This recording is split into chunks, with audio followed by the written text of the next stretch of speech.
Friends, welcome to the second day of our program in London. As I was coming a little late today, I said I'd apologize to you for coming late. But then I remembered a story. In the United States, many big companies like Walmart and Target, they are hiring retired people who come as greeters. They greet people when they enter the store and they talk very politely. They are retired people, some in very good services, and so it adds to the business of that store. So one day in one store, a greeter was there, a retired person. He was very nice to people, talked very nicely, but came 10 or 15 minutes late every day. The manager asked him one day, "You are such a nice person, you talk so nicely, everybody is happy with you, but you don't understand why you come late every day. Every day you're 15 minutes late. What would people say in your office where you worked if you came 15 minutes late like that?" He paused for a minute and he said, "In my old office, if I came 15 minutes late, they would say, 'Good morning, Admiral, shall we bring your coffee?'" So sometimes people take advantage of the fact they're admirals or they're high officers and therefore they come late. I'm not telling this story to justify coming late. I'm only saying that this excuse worked for that man. I have no excuse. Sorry for being late. I would like to say a few words in Punjabi. Just a little few words in Punjabi and then I'll resume in English again. ਜਿਹੜੇ ਅੰਗਰੇਜ਼ੀ ਨਹੀਂ ਸਮਝਦੇ ਪੰਜਾਬੀ ਭੈਣ ਭਰਾਓ ਉਹਨਾਂ ਵਾਸਤੇ ਥੋੜ੍ਹੇ ਸ਼ਬਦ ਪੰਜਾਬੀ 'ਚ ਬੋਲ ਰਹੇ ਹਾਂ। ਸੰਤ ਮਤ ਦਾ ਇੱਕੋ ਹੀ ਅਸੂਲ ਹੈ ਕਿ ਗੁਰਭਗਤੀ ਕੰਮ ਆਉਂਦੀ ਹੈ, ਹੋਰ ਕੁਛ ਕੰਮ ਨਹੀਂ ਆਉਂਦਾ। ਗੁਰਭਗਤੀ ਅਸਲ ਹੈ ਸੰਤ ਮਤ। ਬਾਕੀ ਭਜਨ ਸਿਮਰਨ ਕਰਨਾ ਇਹ ਆਪਣੇ ਮਨ ਨੂੰ ਵਸ ਕਰਨ ਵਾਸਤੇ ਦਿੱਤਾ ਜਾਂਦਾ ਹੈ। ਭਜਨ ਸਿਮਰਨ ਸਾਨੂੰ ਥੋੜ੍ਹੀ ਦੂਰ ਤੱਕ ਲਿਜਾ ਸਕਦਾ ਹੈ। ਇਹ ਸਾਡਾ ਅਸਥੂਲ ਸਰੀਰ ਹੈ। ਭਜਨ ਸਿਮਰਨ ਨਾਲ ਵੱਧ ਤੋਂ ਵੱਧ ਅਸੀਂ ਸੂਖਸ਼ਮ ਸਰੀਰ ਤੱਕ ਪਹੁੰਚ ਸਕਦੇ ਹਾਂ। ਉਸ ਤੋਂ ਉੱਪਰ ਜਾਣ ਵਾਸਤੇ ਸਾਨੂੰ ਗੁਰਭਗਤੀ ਚਾਹੀਦੀ ਹੈ। ਬਾਕੀ ਮਨ ਤੋਂ ਉੱਪਰ ਜਾਣ ਵਾਸਤੇ ਤਾਂ ਹਰ ਵੇਲੇ ਗੁਰਭਗਤੀ ਚਾਹੀਦੀ ਹੈ, ਕਿਉਂਕਿ ਸਿਰਫ ਪ੍ਰੇਮ ਔਰ ਭਗਤੀ ਹੀ ਸਾਨੂੰ ਮਨ ਤੋਂ ਅੱਗੇ ਲਿਜਾ ਸਕਦੀ ਹੈ। ਇਸ ਕਰਕੇ ਜਿਹੜੇ ਲੋਕ ਭਜਨ ਸਿਮਰਨ ਕਰਦੇ ਹੈ ਉਹ ਸਮਝਦੇ ਹੈ ਕਿ ਹੱਠ ਯੋਗ ਵਾਕਨ ਅਸੀਂ ਭਜਨ ਸਿਮਰਨ ਕਰੀਏ ਉਹਦੇ ਨਾਲ ਕੁਛ ਪ੍ਰਾਪਤ ਹੋਏਗਾ, ਉਹ ਨਹੀਂ ਮਿਲਦਾ। ਜਦ ਤੱਕ ਭਜਨ ਸਿਮਰਨ ਪ੍ਰੇਮ ਭਗਤੀ ਨਾਲ ਨਾ ਕੀਤਾ ਜਾਵੇ ਉਹਦਾ ਕੋਈ ਫਲ ਨਹੀਂ ਹੈ। ਕਿਹਾ ਜਾਂਦਾ ਹੈ ਕਿ ਜੇ ਅਸੀਂ ਬਗੈਰ ਪ੍ਰੇਮ ਦੇ ਬਗੈਰ ਭਗਤੀ ਦੇ ਭਜਨ ਕਰੀਏ ਉਹ ਪਾਣੀ ਵਿੱਚ ਮਧਾਣੀ ਚਰਾਉਣ ਵਾਲੀ ਗੱਲ ਹੈ, ਉਹਦੇ ਨਾਲ ਮੱਖਣ ਨਹੀਂ ਨਿਕਲੇਗਾ। ਇਸੇ ਤਰ੍ਹਾਂ ਤੁਹਾਨੂੰ ਮੈਂ ਇਹ ਬਸ ਗੱਲ ਮੈਸੇਜ ਦੇਣਾ ਚਾਹੁੰਦਾ ਸੀ ਕਿ ਭਜਨ ਸਿਮਰਨ ਜ਼ਰੂਰ ਕਰੋ, ਲੇਕਿਨ ਪ੍ਰੇਮ ਭਗਤੀ ਨਾਲ ਆਪਣੇ ਗੁਰੂ ਦਾ ਧਿਆਨ ਕਰਕੇ ਅੱਖਾਂ ਬੰਦ ਕਰਕੇ ਗੁਰੂ ਦੀ ਮੂਰਤ ਸਾਹਮਣੇ ਦੇਖੋ। ਜੇ ਖੁਦ ਬਖੁਦ ਮੂਰਤ ਨਹੀਂ ਆਉਂਦੀ ਤਾਂ ਖਿਆਲੀ ਤਿਆਰ ਤਰੀਕੇ ਨਾਲ ਬਣਾ ਲਓ। ਜਦ ਤੱਕ ਗੁਰੂ ਦੀ ਮੂਰਤ ਅੰਦਰ ਨਹੀਂ ਨਜ਼ਰ ਆਏਗੀ ਤਾਂ ਤੁਸੀਂ ਗੁਰੂ ਨਾਲ ਗੱਲ ਨਹੀਂ ਕਰ ਸਕਦੇ। ਜਦ ਮੂਰਤ ਬਣਾਓਗੇ ਗੁਰੂ ਨਾਲ ਗੱਲ ਕਰੋ, ਗੁਰੂ ਹਮੇਸ਼ਾ ਤੁਹਾਡੀ ਗੱਲ ਸੁਣ ਸਕਦਾ। ਇਹ ਸਤਿਗੁਰ ਦੀ ਖੂਬੀ ਹੁੰਦੀ ਹੈ ਕਿ ਉਹ ਸਾਨੂੰ ਅੰਦਰੋਂ ਜਾਣਦਾ ਹੈ। ਅਸੀਂ ਇੰਨਾ ਨਹੀਂ ਆਪਣੇ ਆਪ ਨੂੰ ਜਾਣਦੇ ਜਿੰਨਾ ਸਾਡਾ ਸਤਿਗੁਰੂ ਸਾਨੂੰ ਜਾਣਦਾ ਹੈ। ਇਸ ਕਰਕੇ ਤੁਸੀਂ ਜੋ ਆਪਣੀ ਸ਼ਿਕਾਇਤ ਕਰਨੀ ਹੈ, ਜੋ ਗੁੱਸਾ, ਜੋ ਰੋਸ, ਜੋ ਕੁਛ ਹੈ ਸਤਿਗੁਰੂ ਨਾਲ ਅੱਖਾਂ ਮੀਟ ਕੇ ਕਰੋ, ਉਹ ਸਤਿਗੁਰੂ ਜ਼ਰੂਰ ਸੁਣਦਾ। ਚਾਹੇ ਉਹ ਜ਼ਬਾਨੀ ਜਵਾਬ ਨਾ ਦੇਵੇ, ਲੇਕਿਨ ਤੁਹਾਨੂੰ ਆਪਣੀ ਜ਼ਿੰਦਗੀ ਵਿੱਚ ਕਿਸੇ ਨਾ ਕਿਸੇ ਤਰੀਕੇ ਨਾਲ ਜਵਾਬ ਮਿਲ ਜਾਂਦਾ। ਇਸ ਕਰਕੇ ਮੇਰੀ ਬੇਨਤੀ ਇਹ ਹੀ ਹੈ ਕਿ ਕਈ ਲੋਕਾਂ ਨੇ ਕਈ ਸਾਲ ਭਜਨ ਸਿਮਰਨ ਕੀਤਾ, ਲੇਕਿਨ ਉਹ ਸਮਝੇ ਕਿ 2.5 ਘੰਟੇ ਬੈਠ ਜਾਵਾਂਗੇ, ਬਾਕੀ ਸਾਰਾ ਕੁਛ ਜੋ ਸਾਨੂੰ ਹੁਕਮ ਮਿਲਿਆ ਕਰਾਂਗੇ, ਲੇਕਿਨ ਗੁਰਭਗਤੀ ਦਾ ਖਿਆਲ ਨਹੀਂ ਆਇਆ ਅਤੇ ਕਹਿੰਦੇ ਸਾਨੂੰ 40 ਸਾਲ ਬਾਅਦ ਕੁਛ ਨਹੀਂ ਮਿਲਿਆ। ਇਸ ਕਰਕੇ ਬੜਾ ਜ਼ਰੂਰੀ ਹੈ ਕਿ ਯਾਦ ਰੱਖੋ ਕਿ ਉਹੋ ਹੀ ਭਜਨ ਸਿਮਰਨ ਕੰਮ ਆਉਂਦਾ ਹੈ ਜੇ ਤੁਸੀਂ ਗੁਰੂ ਦਾ ਧਿਆਨ ਕਰਕੇ ਆਪਣੀ ਭਗਤੀ ਦਾ ਜ਼ਾਹਿਰ ਕਰੋ, ਭਗਤੀ ਨੂੰ ਸ਼ੋਅ ਕਰੋ। बहुत बहुत मेहरबानी, मैनू बड़ी खुशी है तुहानू लंडन आके तुहाडे दर्शन कीते. For those who did not understand what I say, I tell in English I said the same thing I have always been saying. In fact, some people say, why should we come to listen to you? You say the same thing every time. Well, even when I say the same thing every time, we don't always act upon it. So I think some things are worth repetition. All I mentioned was that meditation without love and devotion is a waste of time, because people have been meditating thinking it's like a stubbornness that you have to do, that you must force yourself to do. This is not a path of force. It is not something that you have to be pressured into doing. By putting pressure and thinking it's a physical exercise, you get nothing. It must be accompanied, meditation must be accompanied with a feeling of love and devotion for the Master. One should close one's eyes, visualize the Master.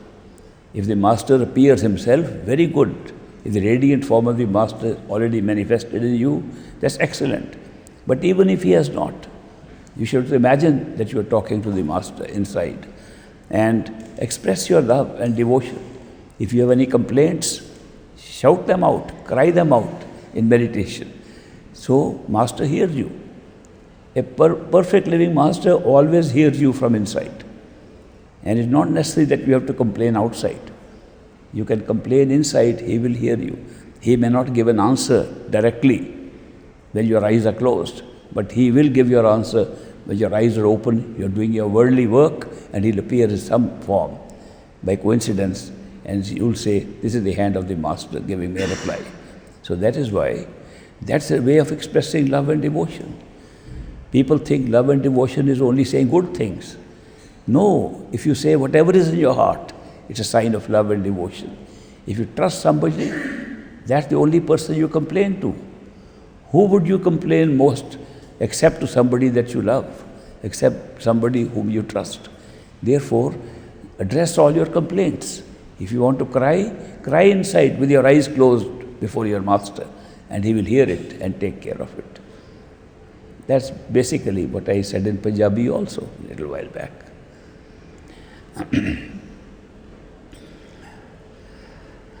Apart from the fact that meditation is a great art to reach the astral stage, the stage where the sensory perceptions become our body. The astral body is not a body actually. It is the functioning of the sensory perceptions taken together that constitutes the astral body. Astral body is merely a name given to the senses still working. Because the senses work in many ways, including the tactile sense of touch, which requires the shape of a body. Therefore, there is a shape of a body and the astral world. But the basic character of the astral body is, it is made up of sense perceptions. All these perceptions we are having of this world come from that. And I might add that we do not know anything about this world except through our perception. We have no idea what the world is like except what we perceive. So that is why we create our own world through our own perceptions. It would be quite right to say that our own astral self creates the experience of this world around us. So it's a very important agency for us, a very important tool for us to use the astral body to get the knowledge of the world. We think the world exists outside of ourselves. It does not. It exists inside, and the astral self projects it outside, and then we receive it through the sense perceptions. Look at a simple fact. We see things. How do we see? That's the first contact we have with this world, that we can see things. The people of anatomy who examine this body say, we see things because light falls upon things around us, and with near direct parallel rays comes down to our eyes. In the eyes, the surface of the eye, the cornea behind the surface, the vitreous humor, the aqueous humor inside, they all create an inverted image of what is in front of us, and that falls on the retina, which is an extension of the optic nerve, and that's how we see. Optic nerve conveys to the brain, and the brain receives only a vibration, and through the synaptic nerves in the brain we are able to see in the optic center. That's how they explain that we are seeing things because things are in front, how they're transmitted inside. Now imagine a possibility. Supposing it is a possibility for the retina, it is so designed to create images. Supposing the retina creates an image of the very thing we are seeing. The rest of the process of seeing is the same. It will convey that image inside, and we will see things outside the same way. There is no other method by seeing. The seeing is going through the optic nerve, and if the retina can create an image, we'll see it exactly the same. Now we say a person who is seeing something and others are not seeing as hallucination. People who hallucinate, they see things. They see the same way because their retina can create an image. Supposing the retina does not create an image, only the optic nerve can create an image. We still see the world as we see it now. Supposing there is nothing happening in the optic nerve, but the brain cells themselves have the function of seeing, we still see the world exactly as we are seeing now. Supposing the brain cells do nothing, but the consciousness sitting there, which picks up the message from the brain, alone sees, we'll still see the world as we see now. Therefore, you cannot say with certainty whether it is consciousness creating an image which we see outside, or it's the image outside which we are seeing through this process. Then the answer is given. Whatever comes first must be the cause, whatever happens later is the effect. That if I put this flower in front of me, I can see it, therefore the flower must be real. Because if I take the flower away from me, I can't see it. But the question is, do we see the flower at the same time when we place in front of us, or do we see it afterwards? The truth is, they have done many tests of this, that the seeing of the flower and placing of the flower in front of you is completely simultaneous. There is no time lag, not even a nanosecond between the two. That means what we see in our head is identical at the same time when we are seeing it outside. So the question still remains, if both are simultaneous, we can have an idea that there is a real world outside, and there is power of seeing inside. And either we are seeing because there is a world, or the seeing of it is making it the world. Those who say that the world must exist and then only we can see are called materialists. Those who say, no, we see first, then the world comes into being, and that's why the world is being seen, are called idealists. These idealists and materialists have been debating this question for thousands of years. From the Greeks, they have been discussing this subject. Till today, they are discussing this subject. They are discussing sitting outside and unable to be certain which is the right direction. They do not know the causal direction of perception. Is the perception creating what we are perceiving, or is the thing perceived creating the perception in us? But nobody has tried to say, why don't we go in and check it out? Why just speculate which is the cause or which is the effect? Why not go inside, not inside only the eyes, inside the brain, inside consciousness? Why not go inside and check it out what's happening there? The mystics were the first who said, we have gone inside, and we have seen that the whole show is taking place inside and is being projected outside, and that's how the world is being perceived. So that means consciousness itself has the ability to be conscious of anything. And when it uses that ability to be conscious of a physical world appears before us. So because of their testimony, they say, you try it out too. The perfect living master do not come and say, believe what we say. They say, do not believe anything unless you see yourself. This is not a path of blind faith at all. It's a path of actual experience. Totally experiential path. That means unless you can see yourself, don't have to believe anything. You don't even have to believe your guru, your master, unless you see yourself. So that's why it's a very interesting point that it's only by your own personal experience, by going within and studying what consciousness is, that you will find that what is being created from inside and not from outside. Otherwise, the debate will continue, as continued for thousands of years.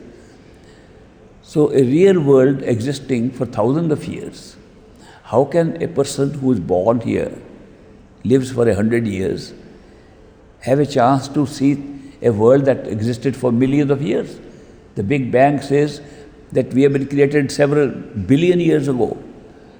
So how can a person born here with a little consciousness have the ability to see something that happened billions of years ago?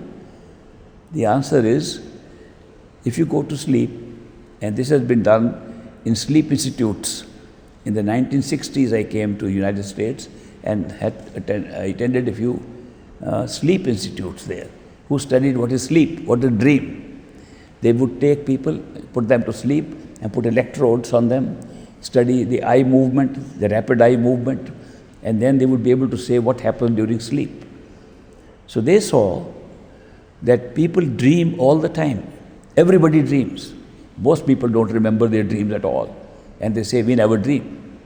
But actually everyone dreams several times every night, because that was revealed by not only the rapid eye movements, it was revealed when they woke up, the subject who was sleeping. He said, what were you seeing? The subject would tell what dream was going on. Then they would record that. Then they put the subject to sleep again, wake him up on his next dream, record what he's saying, and put him to sleep. In the morning he'll get up. Did you have any dream? No, I never have any dreams. Okay, let's play the tape and tell you what you said at night. Then he said, oh my God, I now remember, yes, I had a dream. But the dream fades away so fast, as if it is a trip into another world which you are not supposed to remember, and you come out of it. Those studies showed that the dream sequence time is quite different from the time of what you are seeing in the dream. For example, in one dream, a man dreamt that he was a young child. He growing up, going to school, he remembered his school, he remembered the classes he attended, he remembered his teachers.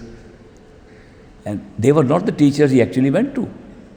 They were some other teachers, but he saw them in the dream. Later on, he got up and he became an adult, he married, he had children. He had children, he became a grandfather, old man, and then he died. Lived a whole life, and this whole dream actually lasted 7 minutes. In 7 minutes of sleep time, the man dreamt his whole life. Not only that, another man had a dream in which he saw some old houses along the side of a pyramid. He said, oh, pyramids are very old, must be Egyptian pyramids. But they were not Egyptian pyramids, they were some new ones, much smaller than those pyramids. And houses were very old. A guide took him there and showed him the houses. And he said, how old are these houses? He said, these are 400 years old. And he saw old buildings, old houses, and his whole history went up to several thousand years back, what was existing in that land where he was. And he woke up. The whole sequence lasted 11 minutes. In 11 minutes, he could see thousands of years back. Now, dream sequence means that the time that we think takes to go through life is not the same at different levels. It's different. In fact, a joke is told about a man who in America heard that Brahmaji, the God Brahma, can give you whatever you ask, but you have to ask sincerely. So he prayed to Brahmaji. He said, Brahmaji, I understand that in your land where you are, is a minute of your time is equal to thousands of years over here. He said, that is true. A moment here is like 1,000 years of earth time. He said, Brahmaji, I also understand that $1 million of ours are equal to a few cents for you. Is that all right? He said, yes, that is true. Our currency is like that. A few cents means millions of dollars on earth here. He said, Brahmaji, can you give me a few cents of yours? And Brahmaji said, child, wait for a moment. The point I'm making is that there is a difference in the time structure. Somebody asked me about a soul that has already departed and said, can you tell me where they are?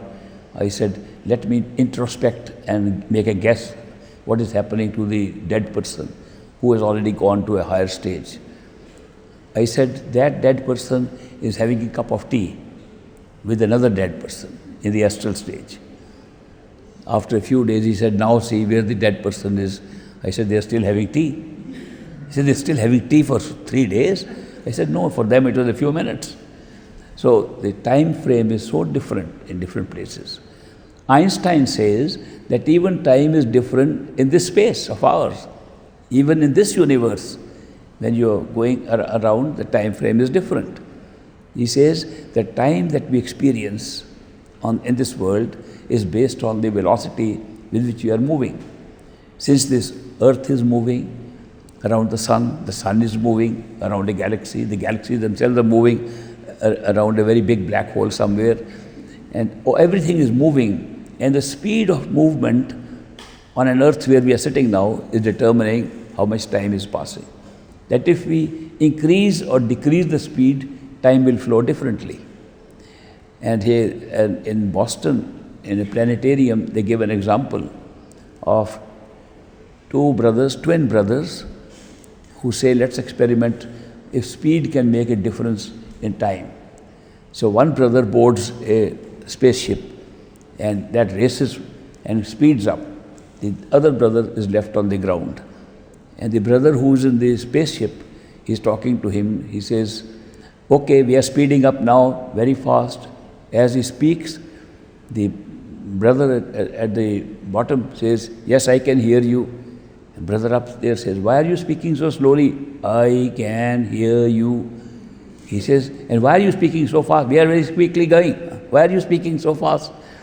Ultimately, the brother who is up there speaks so fast, the brother on land cannot even hear him, what he's saying. And that man thinks that even one little vowel, he is taking minutes to speak. As they speed up to half the velocity of light, they go have a 10-minute trip. The watch on the man in the spaceship says 10 minutes. And when they land, they find that the other brother married, had children, lived to the age of 65 and died. It was only 10 minutes in the spaceship. This is an experiment that they have done with electronic and atomic clocks. Atomic clocks are accurate up to 1/8 place of a second in decimal points. That means they lose 1 second in 1 billion years. They are so accurate. There are atomic clocks now working in Denver, Colorado, which sets the watches of all the clocks all around the world which are on atomic connection with them. We all wear now watches which are being set by that clock, so they are very accurate. They put one atomic clock on the earth and one atomic clock at a high-speed jet, and a difference of several seconds took place on that. So they were able to prove that this is actually happening. So Einstein says the time is based upon the acceleration at which we are moving in space, and therefore even in this universe at different times. So far as the inner regions are concerned, the time frame is very different from the time frame here. So very often we cannot understand the connection between what is happening in the astral plane or causal plane and what is happening here. So much can happen here in a very short time in the astral plane. A study of time is a very big study going on right now. And there is a scientist, Stephen Hawking. He's paralyzed completely, but great scientist. And he's written a little a documentary. He spoke on a documentary through pre-recorded words in which it's called The History of Time, a brief history of time. In that he says that if we go faster and faster, time will slow down. If we go as close to the velocity of light as possible, time will stop. He's a scientist. He's not a metaphysicist. He's not a philosopher. He's a scientist speaking to us. He says, we have now discovered black holes which eat up everything, including time and light. They can eat up light. Light cannot get out of it. Time cannot get out of it. Space cannot get out of it. It eats up everything. Those black holes exist. They've been able to trace them by studying energy levels in this universe. He says, imagine an astronaut who is going at a speed and he goes towards the black hole and it becomes 12 o'clock. The watch will stop at 12 o'clock because he reached that speed where time will stop. If he keeps on accelerating, what will happen? He goes into the black hole and the time frame is faster than what he was experiencing. His clock will start working backwards. And what will happen to the people if they are alive there? If there are people living in a black hole, they will be created old. They will live their life in reverse. When they become infants, they will die. That means everything will be reversed. That time is creating the whole thing. That time is responsible for the way we have been created. Time is responsible for the way we live. Time is responsible for all events taking place. That time is the creator of everything here. A scientist is saying this. What do mystics say? Mystic says Kal is creating this universe of space and time. What is Kal? Kal is a literal translation of the word time. Kal is time. Time is holding us all in its way. People say Kal has trapped us, that means time has trapped us. Because if there was no time, we would be free. We are trapped by time itself. And that is why Kal, time also creates space, creates our life, creates everything. So Kal is the one who is described in the Anurag Sagar, that book, Ocean of Love by Kabir. In that he says, it's the time that is creating the whole show over here, and we are all become slaves of time. So now actually if you look at your life, it's the time that is governing us. If you are sitting with somebody whom you like, you love, 2 hours pass like 10 minutes. And if you don't like something, 10 minutes look like 2 hours. Especially if you are doing meditation and you don't want to do, you have to then look at the time and say, when will 2.5 hours pass? There was a friend of mine, an old satsangi. He lived in San Francisco. He invited me to come to his house. He was very proud of the fact that he was a good satsangi. He did bhajan and simran. He did meditation regularly, 2.5 hours. So he called me to stay with him. He said, we'll get up in the morning and do bhajan and simran. We'll do our meditation in the morning. I said, oh, that's too bad. I've gone to a real fundamentalist satsangi now. I thought I'd have a good sleep tomorrow. But anyway, I had to act in Rome as the Romans do. So I had to get up at 3 o'clock to sit for meditation with him. So we both sat. And he sat in a very upright position, very properly. And I, being a little older than him, I slouched a little. Also, I was interested in seeing this such a good satsangi, how does he meditate? So, from time to time, my attention was not inside me and my attention was on him. I was from the corner of my eye opening and seeing what is he doing. Every 5 or 6 minutes, he would do like this, look at his watch, and then he would be in meditation. 5, 6 minutes later, do like this. 2.5 hours passed. I was almost going to laugh to see this, but I kept my reserve, controlled myself. After 2.5 hours, he said, see, we had great meditation, let's go and have breakfast. I said, my friend, I want to tell you something. Normally, I wouldn't say this, you might get hurt, but I want to tell you that you were meditating. There's no doubt about it, but you were meditating on your watch and not on the third eye center. So, time flows so slowly when you don't like to do something, and time moves very fast when you like something. The time is so subjective, and yet we are all actually prisoners of time right here. It is time that has controlled us. It is time that has created our life here. When we say that Kal is trapping us, that's time that is trapping us. Remember, the word Kal is nothing more than time. And so to get out of time would be an escape. But none of us can imagine what it would be like out of time, because having been subject to the influence of the mind, and the mind only understands time and space. Mind cannot understand anything that is not time. Therefore, mind creates time. Mind is the creator of time. Mind is the child of Kal. Mind is the child of time. And therefore, he creates time for all of us. And therefore, we are trapped in this time, and trapped by the mind. We cannot understand spirituality. Spirituality is a subject beyond time. Spirituality takes you away from the clutches of time. It saves you from time. We go into a timeless state. We go into a state of stillness and timelessness where time and space don't exist. Pure consciousness exists. Pure bliss exists. Now imagine the consequences of living in time and space. Consequences are, the moment you get into time, you get into events. And events create beginning, middle and end. And that beginning, middle and end, represented by Brahma, Vishnu, Shiva in Indian mythology, what does it create? It creates law of karma.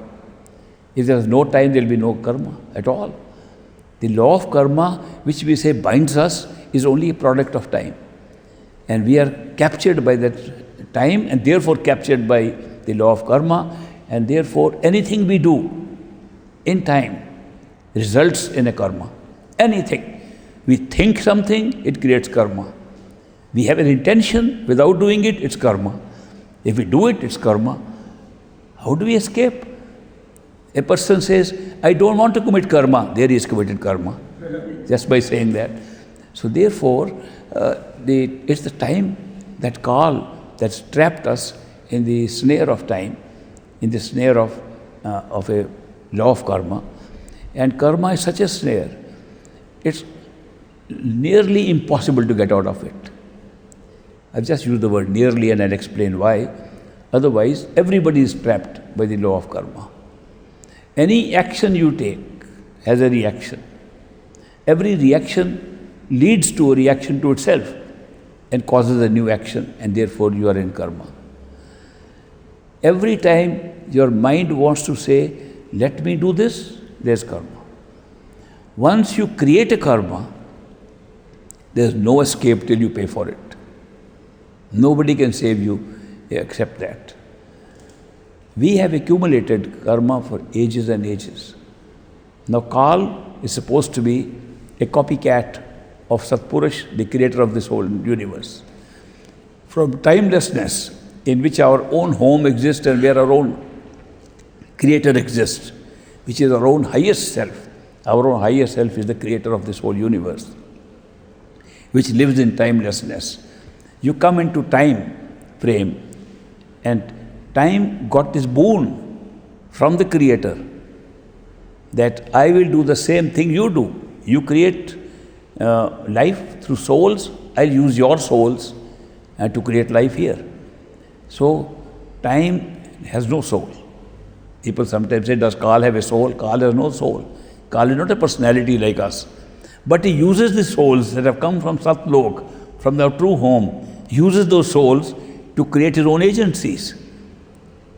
Now when you see that people go to astral stage, they are rulers of astral stage. In this world, physical world, they are rulers. They are presidents and kings and queens, and they are rulers of the physical universe. They are rulers of different stages also. In the astral stage, there is a God, everybody worships there. And we worship the same God. We don't worship a seen God. Nobody has seen God here. We just worship an unseen God. And we all claim that is my God, that's your God. No, my God is better than yours. We argue because none of us has seen God. If we saw God, we'll realize we were talking of the same God. The same God is a seen God at the astral plane. He can be seen. And when you see that God, in Indian text is described as Niranjan. Niranjan is the ruler of the astral plane and the physical plane. He is the God that we all worship no matter what religion. Every religion has a different name, whether you call God, you call Allah, you call Ishwar, you call Parameshwar, you call any name. It's the same God we are worshipping, who is unseen here and seen in the astral plane. Now when you see that God in the astral plane, he is like a huge king with a great palace, and he is ruling from there, and his command is making the laws for the astral plane and for this physical universe. All the laws of nature which we talk of here are his commands from there. You can go and see it, check it out. So now when these Niranjan, who is Niranjan? If he is God, he has a same soul that we have, identical soul. The same soul that came down as an insect, same soul that came as a tree, same soul that becomes a bird, same soul that becomes an animal, same soul that becomes a human being, same soul becomes Niranjan, the ruler of the whole universe. By doing good karma in this physical universe, it becomes Niranjan. When the time will be over for the good work he has done, he has stepped down and can come back to any life. In fact, the story is recorded of Krishna, Bhagwan Krishna, telling his childhood friend, even when Krishna was very young, as a cowherd, he was taking care of the cows, and he tells his childhood friend, Udo, he says, Udo, karma is a very strange thing. Karman ki gat nyari se. That's how they sing in UP, in Uttar Pradesh, in the town where Krishna was born, that the nature of karma is very difficult to understand, because we don't take this into account, that karma creates temporary reward, temporary punishment. And then he points to an ant crawling. He says, Udo, look at this little ant crawling here. This ant has twice been Brahma, the creator of this universe, at the causal plane. This ant has been Indra, who was head of one of the heavens in the astral plane. And today, because of his karma, he is an ant. He may go back again. That even all these entities who are ruling and governing huge universes, they also are subject to the law of karma. But Kal, time, is using the same souls for all these entities to rule. And Kal hides behind all these. You can't see it. We live through Kal when we cannot see Kal. We are living through time, nobody can see time, though we are passing through it. Because Satpurush hid himself, Kal copied him and also hid himself. And yet he made all of us sway in his wings. We can't see that Kal is controlling us. We think time is an automatic thing, it is flowing. There's nothing automatic. Just because we are trapped here, we think time is automatic. You go to the higher regions, when you reach home, you'll find time was not necessary at all to be existing. It was a trap that we got into. So very often people do not know this nature of time, and they think Kal is just a monster, maybe a big giant or somebody governing this. That's not true. Kal is time, Kal is governing all of us. We are under the trap of time. To get out of this trap, there is nobody who can take us out of the law of karma except one who is beyond time. And even there, the mystics and the saints who have come from beyond the region of time, that means beyond Brahm, the creator, Brahman, the creator of all the universes.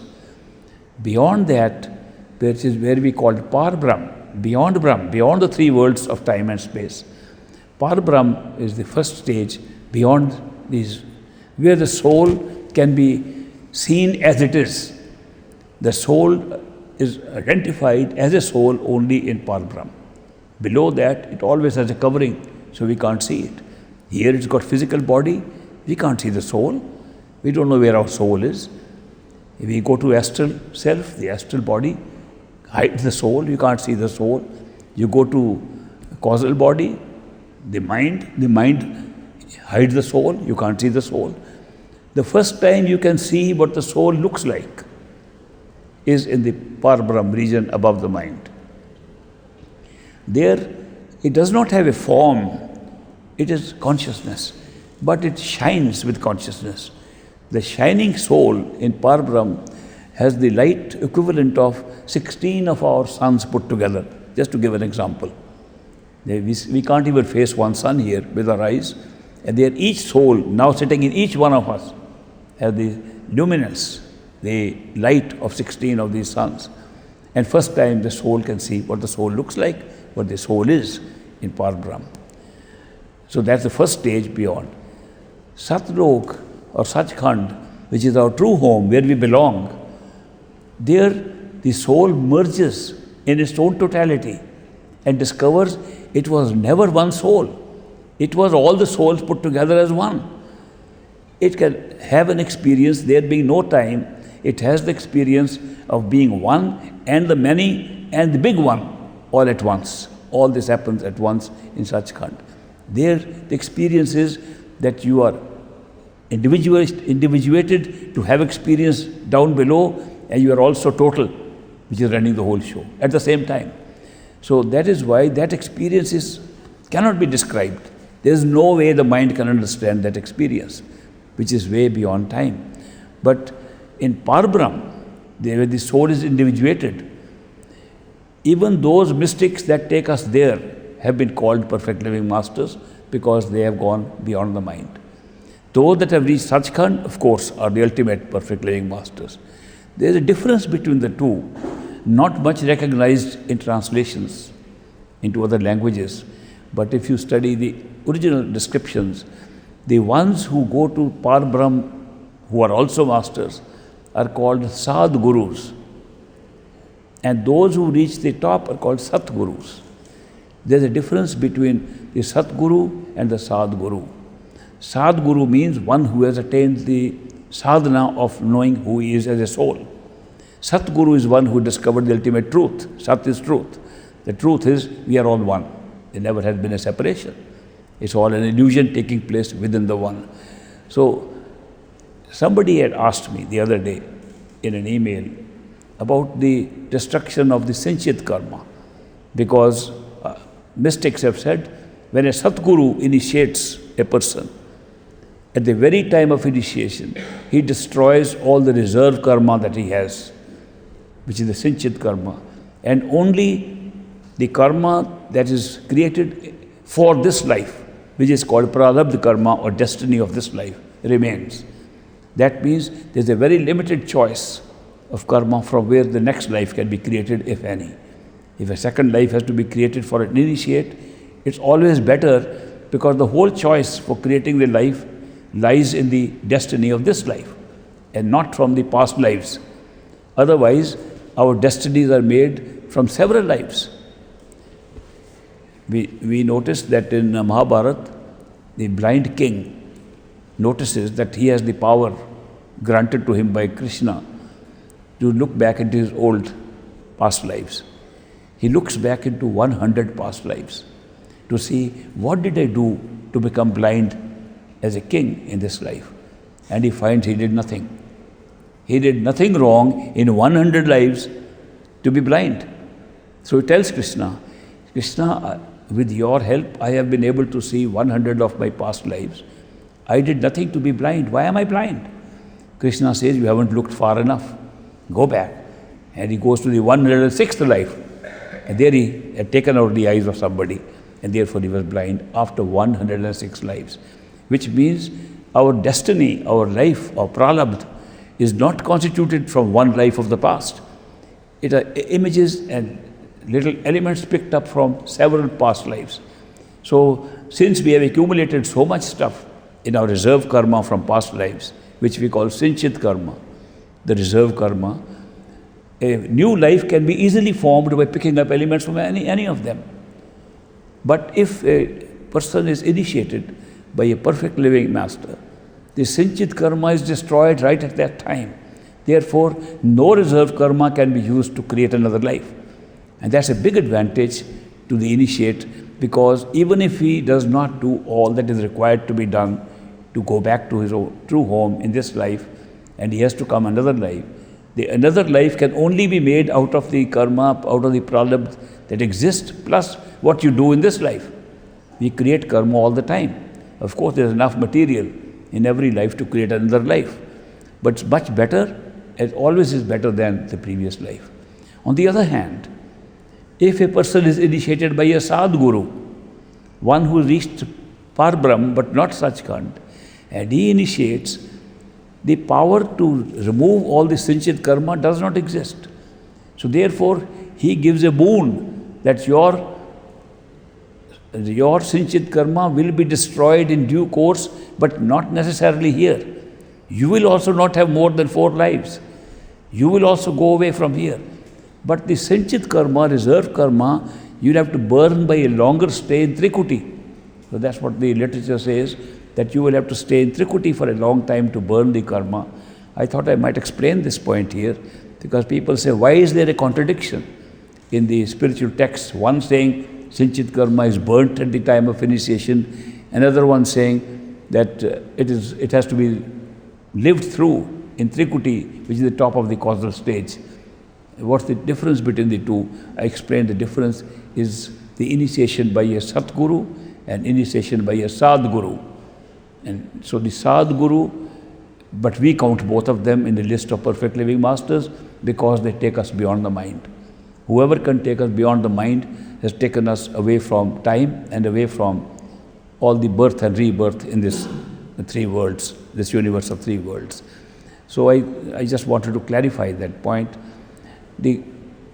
Our job, if initiated by a perfect living master, is to reach just the threshold of the astral stage, not even go anywhere further, where we will meet our master in his radiant form. From then, master takes over. We are not to worry about going to 2nd stage, 3rd stage, 5th stage. That's not our job. It's the job of the master then. We just go with the master. Now when we have this journey, as it were, it's called a journey because we have experiences like a journey and through different regions, ascending to our true home, we come across so many interesting things. The astral plane is full of great attractions, even more attractions and temptations than even the physical universe. So sometimes we think that the physical universe has only got temptations and attractions and we are tied down by them. There are similar attractions and temptations in the astral plane also. And many souls are held up there. They say to the master, please let me have a little more time here. It's so wonderful here. All the heavens are here. So much fun is there. We can fly anywhere we like. We can see all those things that we were wondering of. We can see other galaxies. We'll go and see other planets where life is existing. We can do so many things we couldn't do in the physical plane. Please give us a little more time. And the master is always ready to give us a long rope. Sometimes we use a long rope to hang ourselves, but that's a different thing. He says, okay, so there are many souls currently, you can go and see them, currently at the astral plane, who have been there for a long time. By long time, I mean in terms of thousands of years, who have been there. Initiated souls. But they are initiated, but they are still attracted to those things. The master allows them to get their wishes fulfilled, as it were. Because he does not want to take people with wishes and desires for the lower stages still left with them. So he either sublimates them, takes them away, or fulfills them. He does something either here in the physical plane or in the astral plane before he takes them up. So some people who do not have that temptation and have overcome temptations even in the physical world, they say, we are fed up of this, we had enough. We don't want any more of this stuff. But there's a chance that they might get tempted in the astral plane. So what the masters do is that they put blinders on those. So the 2 powers that continue with us, 2 sense perceptions that continue with us at all stages are called Nirt and Surt. Nirt is the power to see. Surt is the power to hear. These 2 never go away. The power to see, it may be different kind of seeing, but the power to see is always there. The power to hear is always there. Other powers, other senses disappear in the higher regions. So the masters sometimes block our Nirt So we don't see anything in the astral plane, and he takes us up. We don't see it, we pass on to causal stage, sometimes even takes beyond that. Then he opens the blinders, now let's go down and see. By that time we have seen something much better, so we are not tempted and do not stay there. So I'll tell you the actual story of a mystic, my own master's master. My master was Hazur Maharaj Baba Sawan Singh Ji. His master was Baba Jaimal Singh. Baba Jaimal Singh was a disciple of Swamiji of Agra. Seth Shivdyal Singh Swamiji of Agra initiated him, and he asked him to be a master. So he did work for that Swamiji. When he was not a master, still a disciple of Swamiji, he wrote a letter to Swamiji saying, "My beloved master, my beloved Satguru, I am missing you very deeply. My heart aches to be separate from you. I do not know how I can spend time without you. Please give me permission to come to Agra and have your darshan. I want to see you." He sent this letter. Now this is in the last century, so you can imagine letters took a lot of time to go there. Probably they were carried by horseback in those days and not by wireless like now. So after a month, a reply comes to him back from Swamiji. Says, "My beloved son, Jaimal Singh, I am very happy to get your letter and to know that your soul is roaming around in Khand Brahmand." He says, "My soul is going nowhere. I just asked for time for interview. This letter must be meant for somebody else, by mistake sent to me." So he wrote another letter. He said, "Beloved master, Satguruji, I have received your letter, and there you say, my soul is going in Khand Brahmand, my soul is going nowhere. I do meditation, I see nothing, and therefore this must be somebody else's. I just asked you if you will give me permission to come and see you and have your darshan." He posted the second letter. A second reply comes after a month. It says, "My dear son, Jaimal Singh, I am very pleased to know that your soul is roaming around in Khand Brahmand. And so far as coming to see me is concerned, you can come next month in the first week." Puzzled by the two letters, he carries the letters with him and goes to Agra and meets Swamiji, and he places the letters in front of him. He says, "Master, there must have been some mistake. My soul was going nowhere. I was having no experiences. I saw nothing.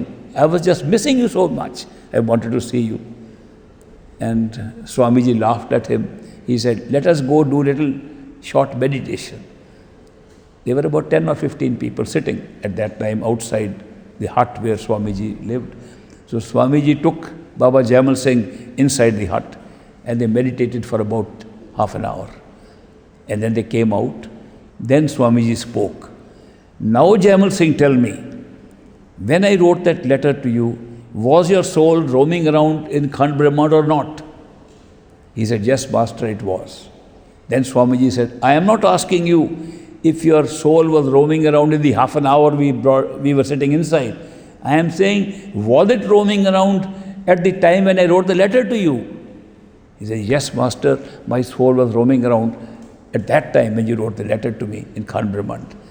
Then addressing the others who were sitting there, Swamiji said, "Sometimes when a disciple is very close to a master, especially his favorite, he will put blinders on his eyes, so he does not get entangled with the temptations of the astral and causal planes, and therefore he takes them beyond, and then he brings them back. On the way back he can see whatever he likes, but not on the way up. And therefore when blinders are put on that, the experience, the rest of the experience is the same. So you know you are at a higher plane. How do you know? The intense longing for the master increases a lot. So intense longing is so strong that because you only pass through that, nothing happens to us unless our soul is ascending inside. So the effect, sometimes we say we have been doing meditation, we don't see anything inside. But otherwise our faith has developed very much. Our love has developed very much. Where is it developing from? If you are seeing nothing, nothing is happening in meditation, how is your longing increasing so much? How is your love and devotion increasing so much? It only increases when the soul is having an ascent and having an experience without nirath, without seeing that. Sometimes you can have the surat working. You can listen to what is going on there. The shabad sound there. The sounds can be heard, but you cannot see. And it's only indirectly a gift from the master not to create another field of temptations for you at another region. So one should never be discouraged that if I am not seeing something, that means I am making no progress. Progress can be measured, like I was saying yesterday, by many other means. One of them is if the faith is increasing, and faith is something that you cannot easily explain. You can say, I have full faith.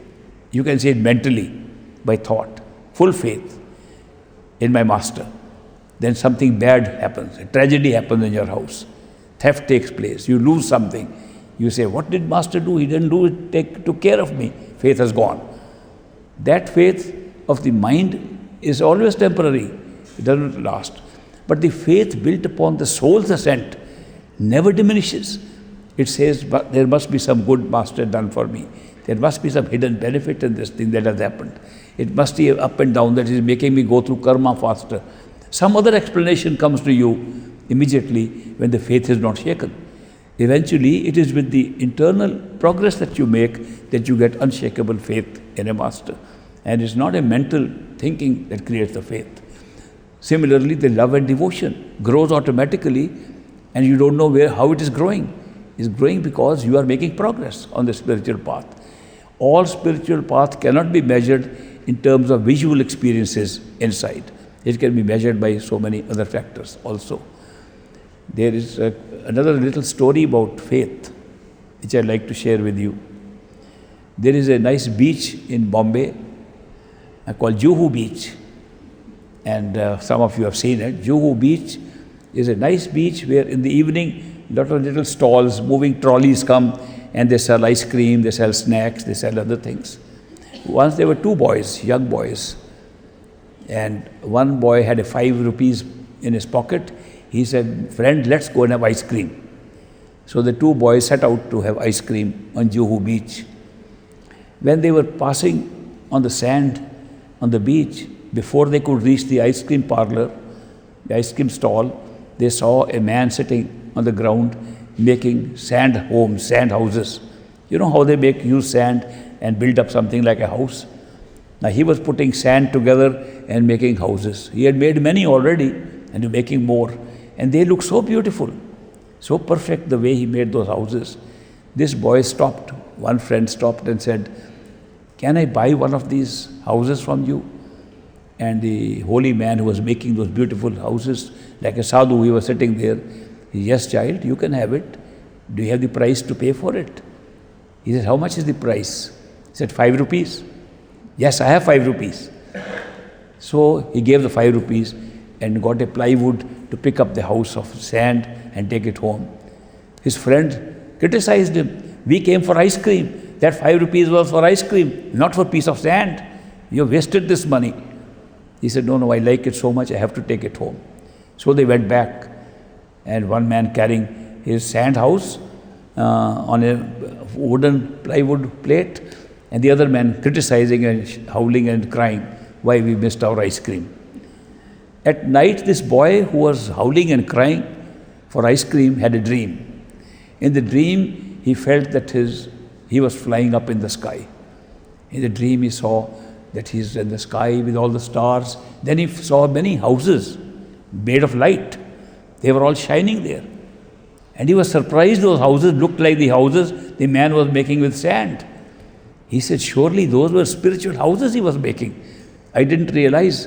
And then as he was flying past those lighted up houses, he saw one exactly like the one his friend had bought for 5 rupees. And he went in front of that house. His friend's name was written there. He said, I couldn't believe my friend has bought a house in heaven for 5 rupees. And he woke up and he ran to his friend's house. He said, I was criticizing you yesterday for buying that sand. Today I want to buy it for 10 rupees. And he said, no, I will not sell that house. You want yours, go to the same man and get it. So this boy ran to the beach again And the man was still making houses. And he said, "Holy man, can I buy this house?" He said, "Have you got the money to buy it?" He said, "Yes, I have got 10 rupees. He said, "But this house is costing 5,000 rupees. He said, "What kind of inflation is this? Yesterday it was 5 rupees. Today the house has become 5,000 rupees. And I am going to give you double the money and you say 5,000. He says, "No, child, it's not inflation. It is that your friend bought the house without seeing it. And he built it on faith. You have come after seeing it. Therefore, you are not come on faith. When you get something on faith, you always get a bargain." So that is the story of the sand house. And it describes how faith is not something that you have seen. If you have seen, where's the question of faith? If you have seen something, that's called experience. If you have not seen it, but you know it is there, it's called faith. But on the other hand, if you have not seen anything and you start believing it, it's blind faith. Then what's the difference between blind faith and living faith? The blind faith is that where somebody has made a statement, you have seen nothing leading to it, and you start believing it. Living faith is a lot of things have happened prior to that. Step by step, you have been built up to a point where you know if this much has happened, the rest will also happen. That's called living faith. Living faith grows with you like a living organism. On the other hand, blind faith never grows. If somebody says, "God is sitting on top of this building," and I start believing it, I say, "A holy man told me God is living. I've never seen. I believe I have full faith." That's blind faith. After 10 years again, I'll say, "I have the same faith. God is living up there." But supposing I have glimpses of God coming from the side, and I have a peep, and I say, "There's big light there. There must be something. There was supposed to be no light." Then I believe maybe that man is right. That there's God sitting there. My faith is growing as a living faith. And I will go up there and check it out. That kind of faith is different. Living faith grows stage by stage. Now, in the case of disciples who are on their way to getting initiated, they will find that some things have started happening by coincidence. They say, "These were not happening before. How come? Must be some power listening to me. Some higher power is doing this." Then some more events take place. And you're building a faith gradually, ultimately you are initiated. Then faith grows more. Then you have some experiences. Then the faith is based on those experiences. But the experience itself is not faith. Faith is a belief in something you have not seen, and yet it is preceded by little incidents that grow with you and create that faith. So in the case of the path of the masters as taught by the great master, Hazur Maharaj Baba Sawan Singh Ji, there is no place for blind faith in Sant Mat. Faith must grow. Faith must start with little things and must keep on growing, then it's living faith. That's the kind of faith that is required on the Sant Mat, and not just because somebody has made a statement, it's good enough. Also he says, even if a guru makes a statement, even if a perfect living master makes a statement, you need not disbelieve, but you need not believe. You do not have to believe, but you act upon what is necessary to prove it to yourself.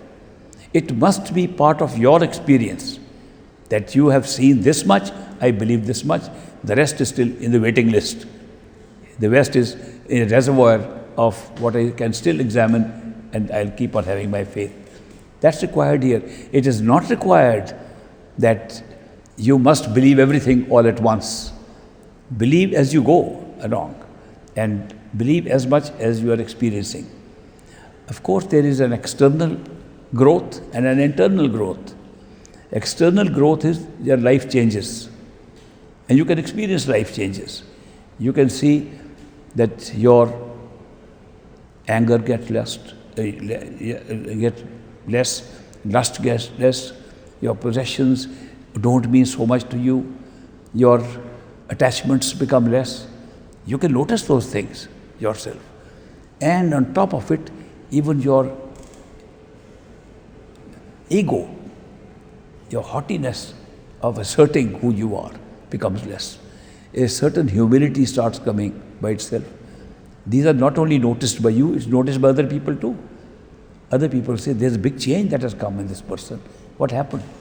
Well, he got initiated from a perfect living master. Ever since that, every year we see a change in him. Or the person himself feels. On little things I used to argue and fight and cry.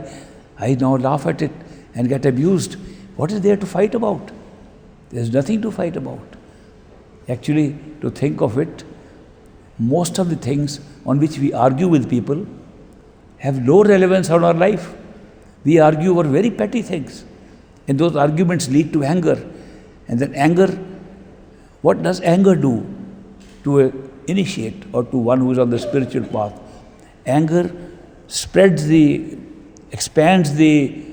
attention much more than anything else can do. If you get angry, you'll see much more difficult to concentrate at one point. If you're calm and happy and living in contentment, it's very easy to concentrate your attention on anything, including meditation. Therefore, the reduction of anger is a very clear sign of making progress on this path. The reduction of attachments is a very clear sign that, yes, these are all my duties I am performing with everybody. It's a great play we are on here, and we have to go home our own way. We have been created, all these relationships have been created in order to go through our karma. Let's do it very willingly. Let's play the role very well. We are good actors. We are supposed to be good actors. Let's act well our part. That's the kind of attitude that comes automatically, which is a sign of growth, of spiritual growth and spiritual progress. Similarly, about lust, about avarice, about greed, they become less, and you feel automatically they are not attacking me like they attacked before. I am willing to share a lot more. I am willing to do things for others a lot more. Something has happened. I was very selfish one time. What happened to me now? These feelings are an external sign of progress on the spiritual path. The internal signs are the ability to enjoy meditation, for example. That you can sit, in the beginning it was difficult to sit 10 minutes, it looked like 2 hours. Now you can sit 2 hours, looks like 10 minutes. It's made a big difference. Now you enjoy meditation, which you never enjoyed before. Internal progress. Then you begin to see lights and you see calmness. You go through deep dark and deep light inside, which never happened before. You're able to see colors falling. You see waterfalls of color going through and progress. You ultimately see the moon and stars and you're flying in the sky, progress. You ultimately see the radiant form of your own master at a distance. You say, I can see the master, but the master is going away somewhere. And then you see again, now master is coming towards me, now is going away again. Master doesn't go anywhere, it's our own attention that falls and goes toward it. Eventually it stabilizes, then we talk to the master, he answers. We have companionship forever. Nobody can be lonely after that. Guaranteed. If you have the radiant form of your master inside, established to the point where you talk to him on a daily basis, you can never be lonely ever again. You cannot be alone. And in fact, some people say, Master, now you hide somewhere, I'm going to the bathroom. I mean, the companionship is so constant that you can never feel that you are alone. After that, the master tells you, let's go, have an adventure. Then there's a friend. He is then a friend and guide of yours who has explored everything, who knows everything. You don't yet know. He tells you what we should go and see. You can give your suggestions. Master, I have one wish left, which I was thinking of for a long time when I was in the physical plane, and I want to go and check it out. So, okay, let's go together and check it out. And you fly together to those places. You're flying all the time, the master, and it's such an interesting experience. It is such a great experience. After that, slowly and slowly, stage by stage, the master takes you through all the stages, because now you are safe. When the radiant form of the master is with you, you are always safe. You don't have to try any other methods of safety when you are with the radiant form of the master. He takes you to all the places and ultimately takes you back to Sachkhand, a true home where you find your master was himself the Satpurush. He was the ultimate creator, and you merge in him and find you are also the same thing like him. There was no difference between you and the master. They were the same. The whole show was arranged by which you were separated. That separation was an illusion. Separation was just created for a show. The separation is not real. There has never been any real separation. It was all created by illusion, and therefore you're back to reality, and you know that you, Master, Satpurush, were all one, all the time. That the oneness has never been broken. That the oneness of totality of consciousness, being the only reality, everything else was built into it. Everything was created within it. Nothing was ever created outside of it. Whatever looked outside was a creation within consciousness and never separated. And you can have that experience directly yourself. There can be no greater journey like that. And yet we call it a journey. A journey involves going somewhere. This is not going anywhere. In fact, it is stop going anywhere that causes the journey to happen. Somebody said to me, how far is Sachkhand from here? In terms of distance and in terms of how many miles is it? I said, I don't think it's many miles here. He says, then how far do you think? He said, maybe a few centimeters. It's all in your head. It can all be found, even the ultimate can be found within your head in the physical body. Because everything around this, including the head, has been created around Sachkhand. Sachkhand is not space, not time. Sachkhand is the place from where consciousness takes birth in any form it likes. It has taken birth in so many forms. And when it takes form, it does not mean it goes away anywhere. It takes form within its own space, within its own area, within its own self. It does not go anywhere. The whole show is taking place within Sachkhand, not outside. When you reach there, you don't feel you have come somewhere. You feel you have realized you are always there.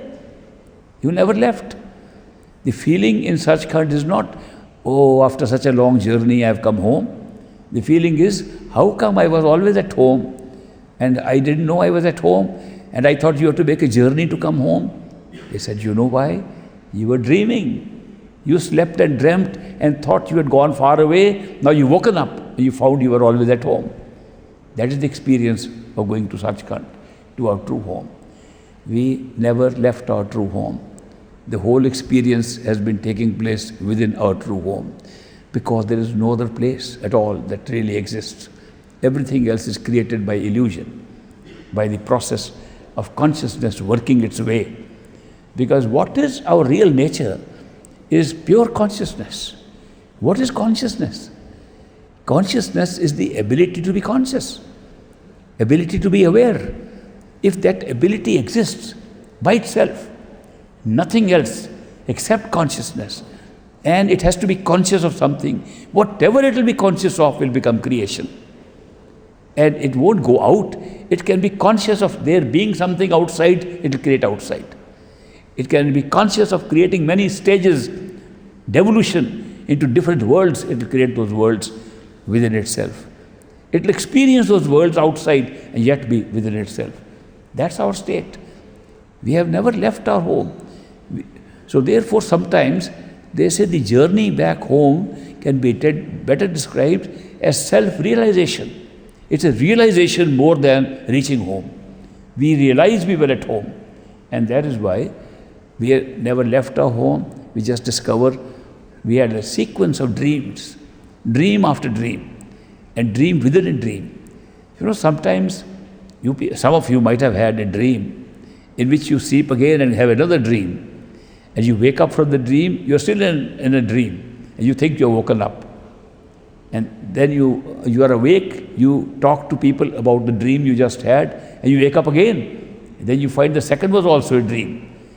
It's something like that we have these experiences in succession, and we reach back home and discover it all took place at one place, which there's no place at all.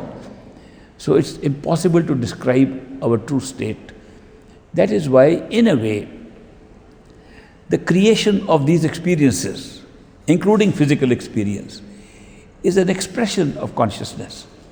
Consciousness expresses itself in experience, and every experience is an expression of consciousness.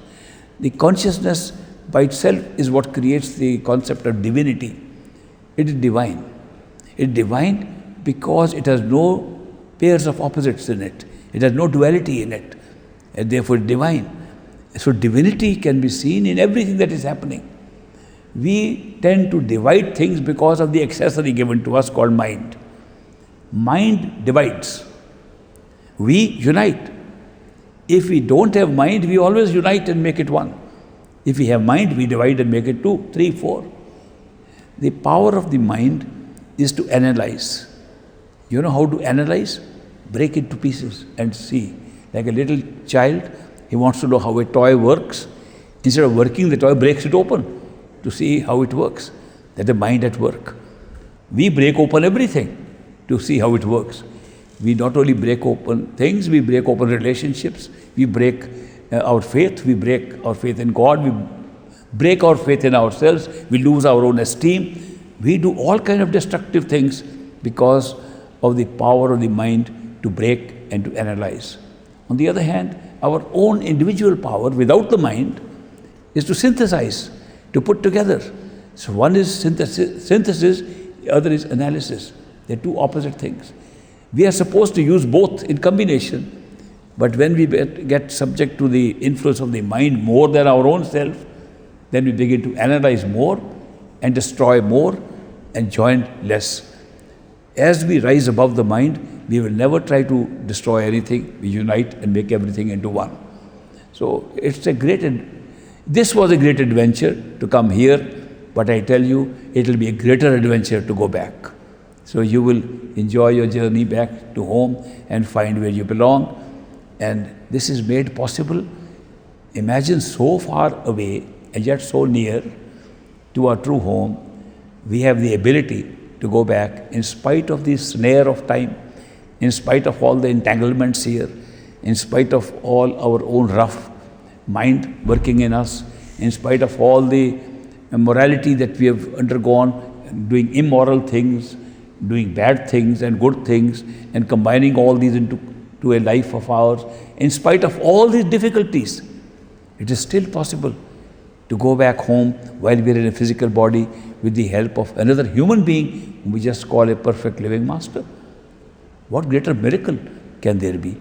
I would like to know any greater miracle than that while we are trapped like this, completely trapped, another human being, just because of his consciousness, just because he has attained that total consciousness, can help us to get out of it and break all the rules of Kal, break all the rules of time and take us out. A perfect living master does not come here to judge us. He is not Kal. Kal judges us. Kal, with the law of karma, rewards and punishes. A perfect living master never rewards or punishes. His job is not to reward or punish. His job is to take us back home. He comes specifically for that. When he meets us, he does not see us with our good and bad records. He does not look at our records that way. He sees our seeking, our longing to go back home. If we are longing to go back home, the more we are fed up with this, we have had enough of it, he says, this person is ready to go back home. That's all he's looking at. He's never judgmental. If he were to judge us, we had no chance, I can tell you. If he were to say, are you really qualified on grounds of having done nothing wrong? We'll all fail. We all done something which we ourselves know was not right. And we have all gone through that phase. Therefore, if he became a judge of our action and then says, oh, this person has been very good and will be taken home, we would never go home. Nobody will qualify. He does not judge us. He only looks at our longing to go back home and saying we are fed up of this world of duality. We are fed up of these pairs of opposites. We want to be where we belong. This sense of where we belong is a very important thing. The longing is coming into us before anything else because of where we belong. The soul's craving for going back, is expressed in many ways, but the most important way is a feeling of loneliness.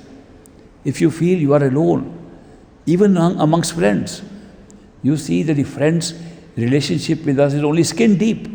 They don't understand what's happening right inside us.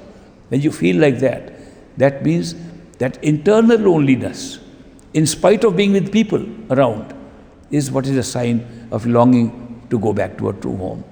The Master can see that. A perfect living Master sees that in us and then says, you are ready to go home, I'll take you home. And gives you an unconditional guaranteed promise to take you home, which we call initiation by a perfect living Master. So it's not a small thing. It's the greatest event you can have. So I have sometimes said, what was the role of the great Master? What did he do? He performed the greatest miracle. He performed the greatest miracle of picking up sinners, picking up people who had lost their own self-esteem, who themselves said, we are sinners, we have no chance of going anywhere, and who certainly could not go to heaven. He takes them up into Sachkhand, into true home, based on the longing of those persons. That's a very great miracle. I saw that miracle happening with great Master with my own eyes. And therefore, I am left in a state of wonder, in a state of almost stunned wonder, how a human being, like the bearded man with white beard, such a beautiful man, white beard, could perform that miracle and take people home who, without judging how good they were, how bad they were, he didn't care for that. He only cared for how strong was their longing to go back home. So I wish you all great success in this spiritual journey. You are all great seekers sitting here. It's a privilege for me, an honor for me to meet such seekers. Actually, I'd like to bow to you people for your seeking and your longing, which has made you come to this place. And therefore, you need my salutation and my respect for you, that you are following that path which great Master taught me to be the most important thing in life. If we set our priority in life, that this is more important than anything else, that our Master is more important, our meditation is most important. These are the two most important things. Everything else can follow. Then you know what will happen? Everything else will follow well. You don't have to then work to make other things follow well. If you are spending all the time in trying to improve other things of life and say, okay, when I have time, I will do meditation. When I have time, I will think about Master. Then the other things are entangling you into more complications. But if you put this priority of Master first, meditation first, other things follow smoothly and Master takes care of them. Master says, I am willing to take care of everything. You don't have to do anything. You leave it to me. Our mind does not let us leave it to Master. You know what our mind says? Master, I need your help. Master, I want to do it myself, but give me some help. We never say, Master, why don't you do it for me? And Master says, I am willing to do it for you. But you should let me do it. You only want assistance from me. I am willing to give you full assistance, do everything for you. You'll become like robots and you'll watch Master doing everything for you. But you must give him a chance. Sometimes our mind does not give a chance to the Master to do everything for us. So, setting a right priority automatically makes your life very different and very efficient. Everything, including paying off karma, has to be done by us. It's part of life. That's how we'll be created. I tell you, I met that American disciple, Dr. Julian Johnson, who came from America as a missionary, converting people to Christianity in India. And then he hears about the Master. Spending 1.5 hours with the Master, said his whole life was changed. He said, if I get nothing more than what I've got in the first 1.5 hour of being with the Master, I'll be happy and contented. That was the big impact on him, the great Master. And he used to say, Master, please help my brother. He's in Kentucky. He's somewhere in America. Please help him. I say, okay, don't worry. We'll pray to Babaji. He will take care. Master, please help my friends, such and such place. Okay, we'll take care. Master, that woman there, I knew very well, she's suffering from a sickness. Can you help her? Master would say, okay, we'll pray, Babaji will take care of your friends. Then he realized, what am I doing? So one day, Julian Johnson and I were walking to the river because he had made a little cave for himself on the river Beas. And he used to go and he would meditate in that cave. After his passing away, I also tried that cave. It was a very nice cave he made for meditation. And he had a better cave, bigger cave than most other sadhus had there. So, and then he made a little wooden door in front of that cave. So where he sat. And so I enjoyed the ambience, and the sound was so strong automatically. I think when in a closed place, the sound becomes higher. Anyway, I enjoyed that. While we were walking to his cave, he told me, he said, Ishwar, I have learned this lesson, that karma, even good and bad karma, is a gift to us. That even bad karma is a gift to us.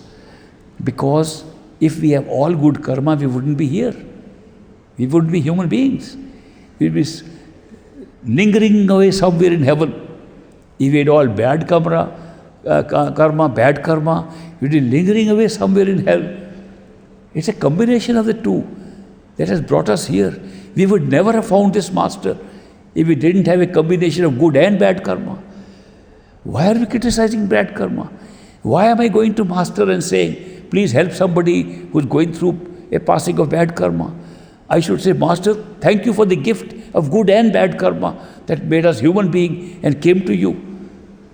Because he says, now I've realized after 2 years with the master that karma is a good thing. Bad and good karma combination alone creates a human life. A human life is not created by any one good karma or only bad karma. It's created when there's a combination. I should appreciate that karma, good and bad, has been put together for me so that I could meet a master. He said, now I never go to master to change anybody's karma, not even mine. I appreciate it. I go and appreciate that you gave me good and bad karma in a platter and said, this will bring you in a human form to me. What else could I ask for?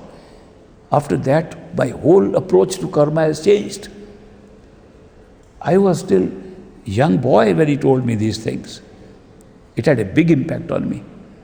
And I said, here is an American guy come to this country and he has appreciated something far more than thousands of satsangis sitting here who are still going to master. Please help us with our bad karma and lessen it and remove it and do things for us. The man from outside, from a far off country, has understood the relevance of the good and bad being put together that creates a human life in which we can meet a master. So actually, if you see it from an objective point of view, everything we have has a useful purpose, including good and bad karma. Everything has been placed in such a way that our longing to go back home can be satisfied. So that is why, after that, I never questioned anything about karma, good or bad.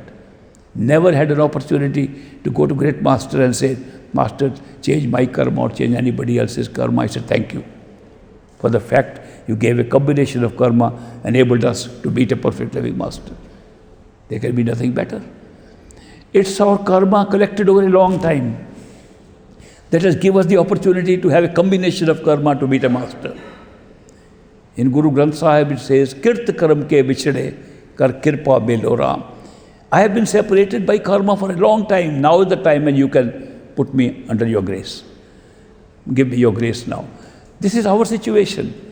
So instead of worrying so much about petty things that are happening here, we take great advantage that here is a human being who is able to take us back home from the entire snare of time, take us out of time itself, back to our true home. Who cares for a combination of karma here? And we should not be so petty as to only worry about some small little mishap here or a mishap there. It's all part of a big plan. I thought I would like to remind you of the little story with Julian Johnson. I have learned things from almost everybody I meet. Even today, I meet somebody, I learn something. And that's what I learned from him. Very happy to meet all of you. And it was a great visit to London. And I hope to meet some of you individually who have given your names for interview, and those who have asked for initiation of Great Master. I will talk to you individually and tell you if Great Master has approved you or not. I must tell you, I do not initiate anybody because I am not a master. I don't even look like one. You can easily see, you have seen masters. I don't look like one. I don't behave like one. I don't live like one. Therefore, you forgive me for saying that what I share with you, even in initiation, is under instructions of Great Master. And it is Great Master whose image, whose radiant form personally guarantees the initiation that you get. And I am very happy that he guarantees that initiation, and therefore I call it the Great Master's initiation and not my initiation. Of course, you cannot see him. Therefore, you see him through me. That's a different matter. But that does not mean that it is not his power that works. It's always Great Master's power that works. And many of you have been initiated before. I congratulate you and wish you great success in your meditation. Thank you very much.